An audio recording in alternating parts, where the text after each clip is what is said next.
right, here we go. Dear David, how would you answer a Muslim that tries to show the violence of the Old Testament as a way of justifying the violence of the Quran? Like, the Old Testament is filled with violent passages, yet you choose to believe Christianity is peaceful. It's for the same reason I believe Islam is peaceful despite some violent verses. There are lots of issues to discuss when you're dealing with violence in the Old Testament, its relationship to the New Testament, and so on.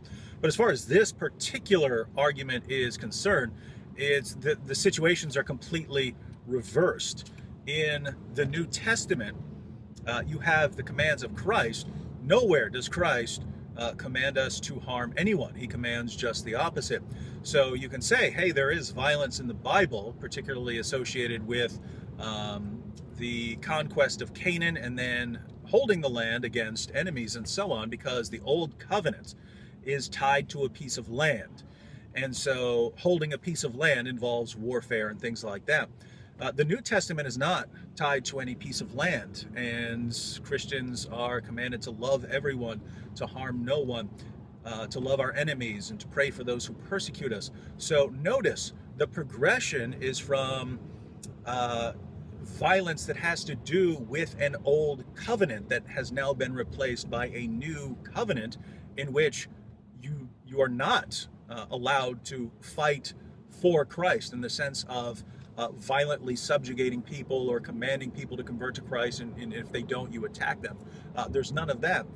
In the Quran, the situation is exactly reverse. The peaceful commands are earlier, and the final marching orders are the commands to fight those who do not believe in Allah, things like that. And so if you just look at the two texts, you read them from beginning to end, and you ask yourself, what's the takeaway message? What are the final marching orders? If I believe this book, what am I supposed to do now? If you ask that about the Bible, you'd say, I'm commanded to love everyone, to harm no one, to do good to everyone, to live in peace with all men. If you read the Quran and ask, what am I commanded to do? It's going to depend on what sort of circumstances you're in, but the ultimate goal is that Islam calls for the violent subjugation of the world. And so very different messages. And so anyone who says, hey, I can interpret the Quran peacefully because there are violent verses in the Bible, and if you get to say Christianity is a religion of peace in spite of those violent verses, then I can say Islam's a religion of peace in spite of the violent verses. You can say the Quran's a book of peace, but if that's your argument, that is a very, very poor argument. There's another brief way to put it, too. I would say Christians are called to follow Jesus. Jesus doesn't teach any violence. Muslims are called to follow Muhammad. He's the man who said that if you come to God before God on Judgment Day without any scars, you come deficient. That the greatest thing to do in the world is to get martyred. That everybody has to fight. If you don't fight, then you're a hypocrite. Surah 9 of the Quran, read it. Starting from 927 through 945.